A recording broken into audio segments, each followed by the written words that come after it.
ঢাকার চাপে অবস্থান বদলাচ্ছে ভারত, দুই দেশের সম্পর্ক সন্ধিক্ষণে, এটসেট্রা এটসেট্রা। আমি ভেতর দিকে পড়লে যেটা পেলাম সেটা হলো যে তারা একটা সন্দেহ পোষণ করছে যে জামাত এনসিপির চাপে বাংলাদেশ এই ধরনের কঠিন সিদ্ধান্ত নিয়েছে, যে কঠিন শর্ত আরোপ করেছে এই ধরনের সফরের। তো প্রধানমন্ত্রীর এই সম্ভাব্য সফরটা নিয়ে, যাওয়া না যাওয়া নিয়ে আপনার মানে মূল্যায়ন কি আসবে? মাননীয় প্রধানমন্ত্রী যে শপথ, সেখানে আছে যে অনুরাগ, বিরাগ, ক্রোধ, এগুলার কোনো বশবর্তী হওয়া যাবে না। তো ভারতের সঙ্গে আমাদের যে কূটনৈতিক সম্পর্ক কিংবা আমাদের যে বন্ধুত্বপূর্ণ সম্পর্ক, সেটা অনুরাগ বিরাগের ঊর্ধ্বে রাখতে হবে। সেখানে বাংলাদেশের স্বার্থে প্রধান ভাবতে হবে। এবং মাননীয় প্রধানমন্ত্রীর যে স্লোগান, সেটা হচ্ছে সবার আগে বাংলাদেশ। সবার আগে বাংলাদেশকে রাখলে সেখানে জামাত এনসিপির কি মূল্য, তাই না? বলে জামাত এনসিপির প্রেশার যদি কোনো কারণে জাতীয়তাবাদী দল অথবা মাননীয় প্রধানমন্ত্রী আমলে নেন, আমার মতে সেটা ঠিক হবে না। জামাত এনসিপি তাদের চাপ সৃষ্টি করবে মূলত তাদের রাজনৈতিক উদ্দেশ্যে। তারা চাইবে যত দ্রুত সম্ভব এই সরকারকে বিভিন্ন সরকারের বা রাষ্ট্রের সঙ্গে একঘরে পরিস্থিতি তৈরি করা যায়, কোথাও গিয়ে যেন এই সরকার কোনো জায়গা না পায়। সেগুলা করার জন্য তারা নানান ধরনের প্রথমে চাপ প্রয়োগ করবে। তারপরে কি বলবে জানেন? যে এই সরকার ভারতের সঙ্গে সম্পর্ক উন্নত করতে পারে নাই, এই সরকার এটা পারে নাই, সেটা পারে নাই, এইসব বলতে থাকবে। এই একই দাওয়াত যদি জামাত আর এনসিপি পাইতো, তাহলে দেখতেন যে এখনই দৌড়ে গিয়ে ওখানে বসে থাকতো। অতএব আমি জামাত আর এনসিপির প্রেশারের কাছে যদি কোনো কারণে কোনো ধরনের আমলে নেওয়া বা নথি স্বীকার করার ব্যাপার থাকে, আমি মনে করি যে এটা সঠিক রাজনৈতিক সিদ্ধান্ত হচ্ছে না। জামাতের এনসিপির চাপে কেন হবে? মাননীয় প্রধানমন্ত্রী তার পরামর্শ যারা দেন তাদের সঙ্গে বসে, অথবা তিনি একাই তার যে বিচারবোধ সেটাকে কাজে লাগিয়ে তিনি ঠিক করবেন তিনি যাবেন কি যাবেন না। এটা পররাষ্ট্র মন্ত্রণালয় এটা বলছে, সেইটা বলছে, ওইটা বলছে, এটা না করে আমি আমার ওই যে বলে না যে মাই টু সেন্টস আর কি, হচ্ছে যে মাননীয় প্রধানমন্ত্রী নিজেই এটা পরিষ্কারভাবে বলে দেওয়া উচিত যে উনি যাবেন অথবা যাবেন না, শেষ। এবং এটার জন্য কারণ দেখানোর কিছু নাই। উনি যাবেন না, উনি যাবেন, তাই না? এটা হচ্ছে ঘটনা। কিন্তু এই যে বিভিন্ন কিছুকে জড়িয়ে দিয়ে আমাকে এটা করলে ওইটা করব, এটা দিলে ওইটা হবে, ওইটা না দিলে এটা হবে না, এইগুলা হচ্ছে আমার কাছে মনে হচ্ছে যে ভালো কূটনীতি না আর কি।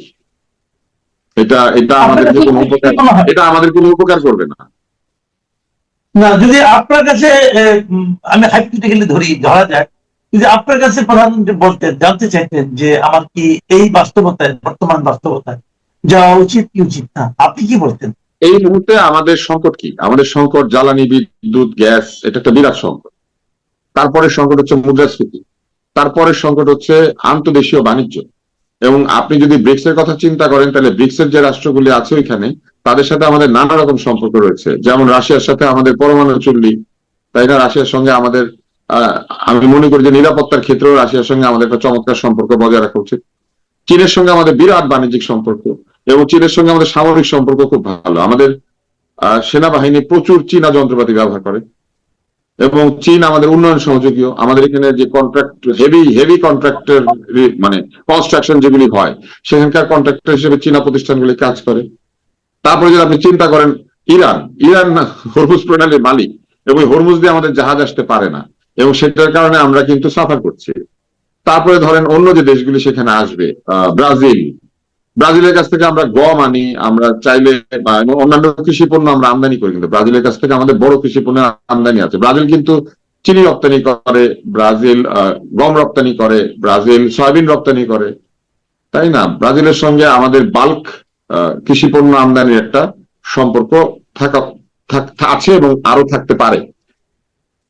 তো এইখানে ধরেন অন্যান্য যে রাষ্ট্রগুলি রয়েছে, এবং ভারতের সঙ্গে তো আমাদের একটা বিরাট সম্পর্ক রয়েছেই। আমাদের বাণিজ্য সম্পর্ক, যে বর্ডার ট্রেড, এটা না থাকলে পরে আমার ধারণা যে আমাদের অর্থনীতি ক্ষতিগ্রস্ত হবে নানান ভাবে, ক্ষতিগ্রস্ত হয়েছে অন্তর্বর্তী সরকারের সময়।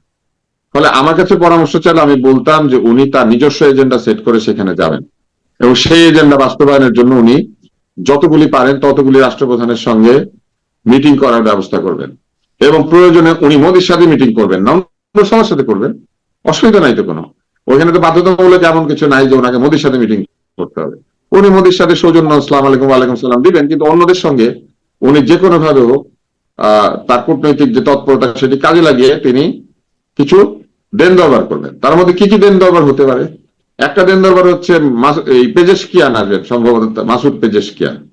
তো সেই লোকের সঙ্গে তিনি হরমুজ প্রণালী দিয়ে আমাদের জাহাজ আসার বিষয়ে যদি একটা অনুমতি আদায় করে ফেলতে পারেন, তাহলে চিন্তা করেন আমাদের এই তেল গ্যাস সংক্রান্ত যে বিরাট জটিলতা সেটা এক নিমেষে কমে যাবে। এমনকি আমাদের এখানে তেল আসতে যে তেলের অতিরিক্ত মূল্য সেটাও কমে যাবে। তাহলে এটা একটা বিরাট সুযোগ কাজে লাগানো যেতে পারে।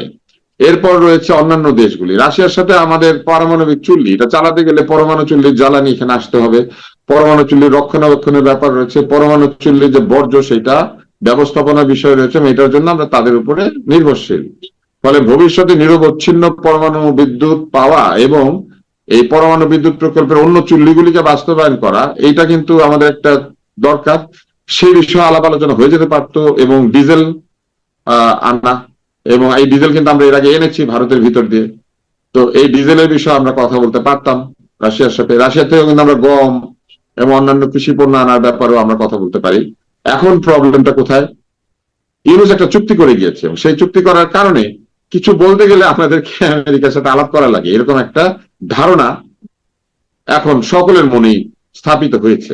কিন্তু সেই ধারণাটিকেও কমিয়ে দেওয়া সম্ভবত, যদি ধরেন কোন আলাপই হয় নাই, তবু রাশিয়ার সাথে চীনের সাথে এই গল্পগুজব হয়ে আসলো, তারপরেও কিন্তু এই ধারণাটা ফিকে হয়ে যেত যে না, রাশিয়ার সাথে আমরা কথা বলি, আমরা চাইনার সাথে কথা বলি, আমরা স্বাধীনভাবেই বলি।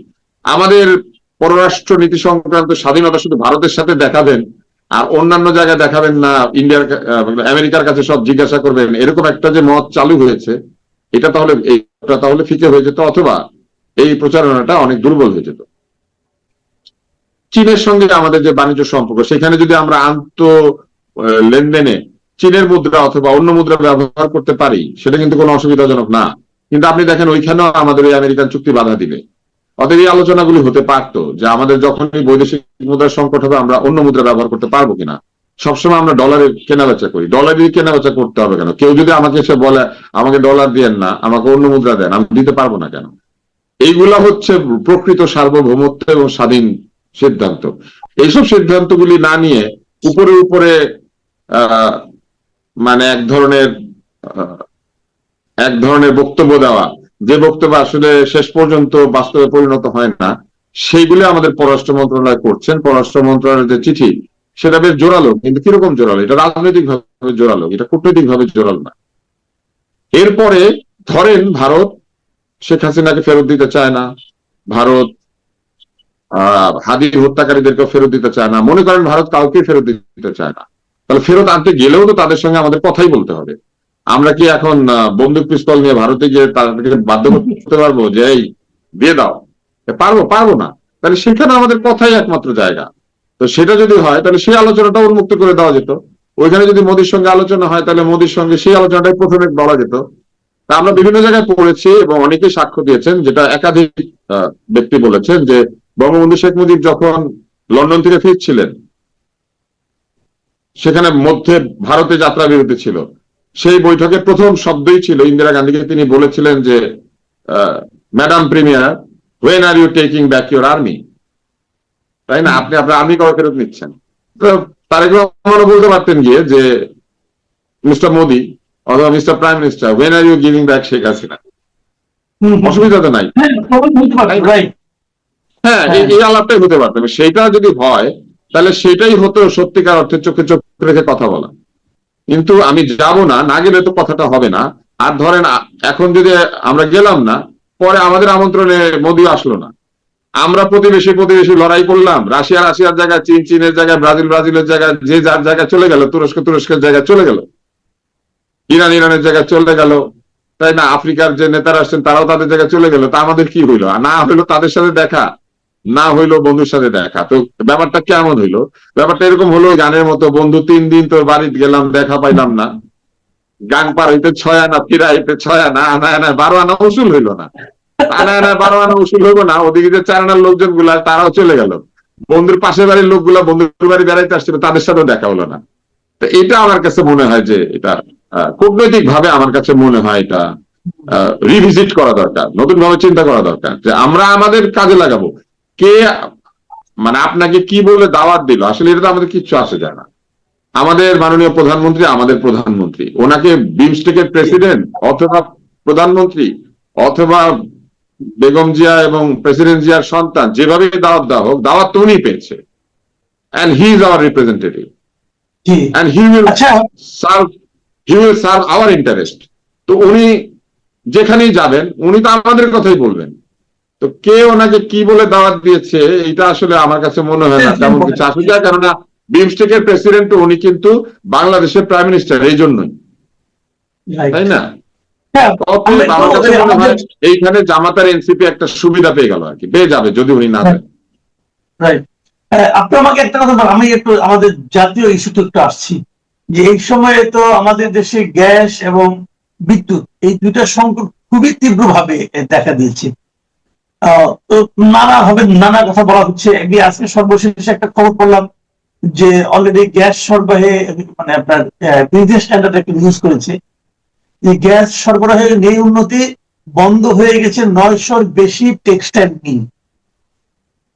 তার মানে আমাদের যেটা সবচেয়ে গুরুত্বপূর্ণ খাত, আমাদের এই যে তৈরি পোশাক খাত যেটা, তাছাড়া ইস্পাত, কাগজ, অন্যান্য যে খাতগুলো আছে যেগুলো গ্যাসের উপর নির্ভরশীল, গ্যাসের কারণে কিন্তু এগুলো বন্ধ হয়ে যাচ্ছে। এবং বন্ধ হয়ে যাওয়ার নেট রেজাল্টটা আমাদের অর্থনীতি কিন্তু মুখ থুবড়ে পড়বে। এখন আমি দেখছি যে সরকারের উপদেষ্টারা বলছেন এর জন্য তারা দায়ী না, এর জন্য আওয়ামী লীগ সরকার দায়ী। তো আওয়ামী লীগ সরকার যদি কোনো অঘটন ঘটিয়ে থাকে, সমস্যা করে থাকে, এই সরকার তো 6 মাস সময়ও পেয়েছে, 6 মাসে তারা কি করতে পারলো তাহলে? তো এই সংকটগুলিকে আপনি কিভাবে দেখছেন?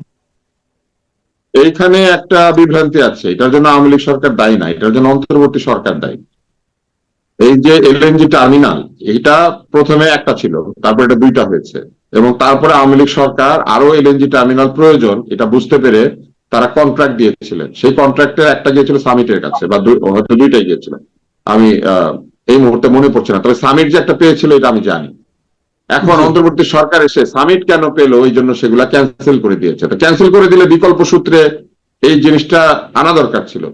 এই যে এলএনজি টার্মিনাল আরো দরকার, এটা তো কোনো ভুল না, এটা তো সত্য। এবং আওয়ামী লীগ সরকারের সময় ঠিক হয়েছিল যে আরো এলএনজি টার্মিনাল লাগবে, তাহলে প্রয়োজনটা ঠিক আছে। এখন যে চুরি করে বা দুর্নীতি করে সে প্রয়োজনের জায়গাটা থেকে দুর্নীতি করে, যেটা দরকার ওইটা কিনে আপনি দুর্নীতি করতে পারবেন, বেদরকারি জিনিস কিনে তো দুর্নীতি করা যায় না।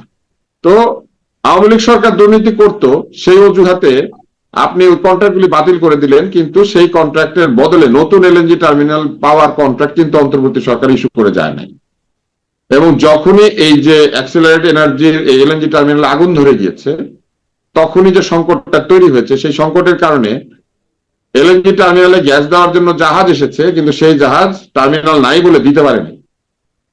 এখন এখানে একটা অদ্ভুত অবস্থা, চিন্তা করেন, যে কোনো টার্মিনালে দুর্ঘটনা হতে পারে, এটার কোনো রিডান্ডেন্ট ব্যবস্থা এই যারা এই টার্মিনালগুলো নিয়েছে তাদের নাই। অর্থাৎ একটা নষ্ট হলে সেখানে তাড়াতাড়ি আরেকটা এনে দিয়ে নিরবচ্ছিন্ন সরবরাহ বজায় রাখার বিষয়টা ভালোভাবে হয়তো নাই, যে কারণে এরা মেরামত করছে কিন্তু সঙ্গে সঙ্গে এইটাকে ব্যবস্থা করতে পারে নাই। এবং এটা সঙ্গে সঙ্গে ব্যবস্থা করতে গেলে যে রিডান্ডেন্সি থাকার কথা, সেটার ক্যাপাসিটি অ্যাক্সিলারেট এনার্জির আছে বলে আমার মনে হয় না। এইবার আসেন রিডান্ডেন্ট ব্যবস্থা, এইটা চালু করার জন্য যে নতুন টার্মিনালের প্রয়োজন, এই টার্মিনালগুলি কিন্তু দোকানে বানিয়ে বসে থাকে না লোকে, কেননা এই ধরনের ব্যবসা করে বিরাট বিরাট কোম্পানি অথবা রাষ্ট্র। এগুলির অর্ডার আসলে এগুলি বানানো হয়, এগুলো এমন না যে আপনি দোকানে গেলেন কিনে নিয়ে আসলেন। তো একটা লোক কন্ট্রাক্ট পায়, পেলে অর্ডার দেয়, দিলে ওটা বানানো হয়, তারপরে 3 মাস 6 মাস পরে ওটা ডেলিভারি হয়। তো এই জিনিসগুলি একটা পাইপলাইনের মধ্যে রাখতে হয়, এবং সেটা ছিল, ধরেন সেটার সঙ্গে দুর্নীতিও পাইপলাইনে ছিল, কিন্তু অন্তর্বর্তী সরকার তথাকথিত দুর্নীতি বন্ধ করার নামে কাজটাই বন্ধ করে দিয়েছে। এবং এই কাজ তো তারা আরো সব জায়গায় করেছে, তারা টিকা বন্ধ করেছে, তারা স্বাস্থ্যসেবা বন্ধ করেছে, এইডস এর ওষুধ বিতরণ বন্ধ করেছে, তারা তথ্য আমাদের বেতন বন্ধ করেছে, তারা সিটি কর্পোরেশন গুলি আরবান হেলথ কেয়ার প্রজেক্টের যে আরবান হেলথ কেয়ার সেন্টার গুলো আছে সেগুলোর বেতন বন্ধ করে দিয়েছে। এরকম বহু জায়গা তারা ধ্বংস করেছে। বাংলাদেশে যে কার্যক্রম পরিচালিত হয়, কার্যক্রম জনগণের জন্যই হয়, সেখান থেকে কেউ চুরি করে অথবা করে না। আপনি কাজ বন্ধ করে দিয়ে তো আপনি চুরি বন্ধ করবেন না। ব্যাপারটা এরকম হইলো না যে দাঁতে ব্যথা করে সব দাঁত ফেলে দিলেন, কিন্তু আলগা দাঁতেরও ব্যবস্থা রাখেন নাই। তো অন্তর্বর্তী সরকার এটার জন্য দায়ী, কিন্তু কোন এক বিশেষ অদ্ভুত কারণে বিএনপির মন্ত্রীরা অন্তর্বর্তী সরকারের কিছু দেখতে পায় না, অন্তর্বর্তী সরকারকে তারা কোনো দোষারোপ করতে চায় না। জি আচ্ছা, আমি অবস্থাটা তৈরি হয়েছে, নতুন টার্মিনাল আসবে, আসলে এটা লাগলে পরে এই নতুন টার্মিনাল কাজ করবে। কিন্তু দেখেন বিএনপিকে এখন কি করতে হয়েছে, বিএনপিকে এখন দ্রুত ভিত্তিতে জরুরি ব্যবস্থায় কন্ট্রাক্টটা কাউকে দিতে হয়েছে। তো ভবিষ্যতে আরেক সরকার যদি কোনোদিন আসে, এসে বলবে বিএনপি এখন কেন এটা এইভাবে দিল, এইখানে ফাউল প্লে ছিল। এই যে অবস্থাটা তৈরি হলো, এটার জন্য অন্তর্বর্তী সরকার দায়ী। অথচ ওই কন্ট্রাক্ট অব্যাহত থাকলে এখনই আপনার কাছে আরো একটি বা দুটি এলএনজি টার্মিনাল থাকতো। জি আচ্ছা, আমরা আলোচনা শেষ করবো। শেষ পর্যায়ে একটা ভিন্ন প্রসঙ্গ আলাপ করতে চাই। ঢাকা শহরে আমরা দেখতে পাচ্ছি যে কালকে থেকে পিঙ্ক বাস তাদের সার্ভিস শুরু করেছে। এখানে কয়েকটা জিনিস, এক নম্বর হলো পিঙ্ক বাস, পিঙ্কই হতে হবে কেন, আবার হওয়ার প্রয়োজন আছে কিনা। আবার বাসের যারা ড্রাইভার হচ্ছেন তাদেরও দেখলাম পোশাক আশাক হিজাব এবং পিঙ্ক কালারের হিজাব, এটাও কিছু ইঙ্গিত বহন করে। আবার কিছু নারীবাদী মানুষ যারা আছেন তাদেরকে বলতে শুনলাম, ওনারা বেশ ক্ষুব্ধ হয়ে বলছেন যে এখন পিঙ্ক বাস হয়েছে, আগামী দিকে পিঙ্ক রোড হবে কিনা, এ ধরনের ব্যঙ্গ তারা করছেন। এই যে পিঙ্ক বাস চালু হওয়ার যে প্রজেক্টটা, এটাকে আপনি আসলে কিভাবে দেখছেন? এই যে গোলাপি রঙের বাস, এটার প্রথম সমস্যা হচ্ছে নারীর রং গোলাপি, এটা কে ঠিক করে দিল? এটা একটা পুঁজিবাদী ব্যবস্থার একটা ব্যাপার। পুরুষের রং নীল, নারীর রং গোলাপি। নারী তার মেনস্ট্রুয়াল সাইকেল ঠিক করার জন্য যে পিল খায়, সেই পিলের রং গোলাপি। পুরুষ তার উত্থান রহিত পুরুষেরা যে ভায়াগ্রা খায়, সেটার রং নীল। এখন আপনি নিশ্চয়ই বুঝতে পারছেন এটা আন্তর্জাতিক একটা প্রক্রিয়া। সেই প্রক্রিয়ায় পুরুষের রং নীল আর নারীর রং গোলাপি, এই যে কাজটা করা হয়েছে এটাই একটা অ্যান্টি ফেমিনিস্ট কাজ। আপনি নারীকে একটা রং দিয়ে, পুরুষকে একটা রং দিয়ে চিহ্নিত করবেন কেন? নারী পুরুষ উভয় সমান, তাই না? দ্বিতীয় হচ্ছে, নারীর জন্য আপনি আলাদা বাস করলেন, এতে করে কি লাভ হলো? ওইখানে নারীরা নারীদের সাথে চলাফেরা করলো, এটা বেগম রোকেয়ার নারী স্থান হয়ে গেল বাসটা। কিন্তু আমাদের দরকার কি ছিল? আমাদের দরকার ছিল সকল বাসের মধ্যে নারীর নিরাপত্তা নিশ্চিত করা। পুরুষের সঙ্গে সে গাড়িতে উঠবে, পুরুষ তাকে উৎপাত করলে পুরুষের শাস্তি হবে, পুরুষ এই ধরনের উৎপাত থেকে বিরত হবে, তাই না? সেটা আপনি নিশ্চিত করলেন না। কিন্তু আপনি বললেন, ও তোমাকে এরকম করে, তাহলে ওই যে তোমার আলাদা বাসে উঠে পড়ো। এটাকে বলে সেগ্রিগেশন, তাই না? এই সেগ্রিগেশন বিভিন্ন দেশে বর্ণবাদীরাও করে কিন্তু, বা করতো। সেটা হচ্ছে সাদা চামড়াদের আলাদা বাস আর কালো চামড়াদের আলাদা বাস। তো এইখানে ধরেন পুরুষের আলাদা বাস, নারীর আলাদা বাস। ব্যাপারটা কেমন হলো? এখানে একটা লোক এসে যুক্তি দিবে যে না না, পুরুষের সিটে বাসের মধ্যে যে নারীর সিট আছে, মহিলা আসন আছে, সেগুলা তো আমরা বন্ধ করি নাই। প্রবলেম কোথায় আপনি চিন্তা করে দেখবেন। নারীকে কোথায় বসায় আপনি সবসময় নিশ্চয়ই দেখেছেন? ইঞ্জিনের পাশে। ওই জায়গাটা হচ্ছে সবচেয়ে গরম, সবচেয়ে খারাপ জায়গা। সেই জায়গাতে নারীর জন্য আসন দেয়। আমাদের ছোটবেলা আমরা দেখতাম বাসের যে ইঞ্জিনটা আছে ওইটার উপর গদি দিয়ে ওইটার উপর নারীকে বসতে দিত। ওইটা সম্পূর্ণ গরম, উত্তপ্ত ওই জায়গাটা, ওটার উপরে গদি দিয়ে নারীকে বসতে দিত এবং ড্রাইভারের পাশে বাম দিকে কয়েকটা সিট নারীর জন্য দিত। এরপরে যখন বাসের আধুনিক হয়ে গেল, তখন সামনের 2টা বা 4টা সিট নারীকে দেয়।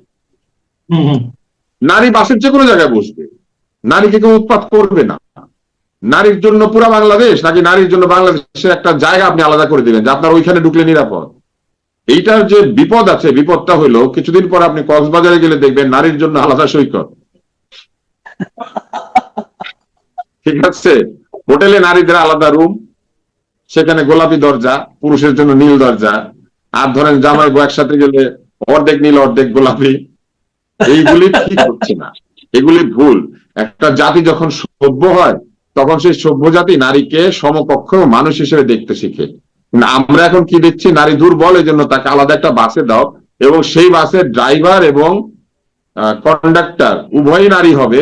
মানে তারা উত্তক্ত করার কেউ ওখানে নাই। কিন্তু এটা ভালো হইতো যদি পুরুষেরা ওইখানে কাজ করতো এবং উত্তক্ত করতো না, সম্মান করতো।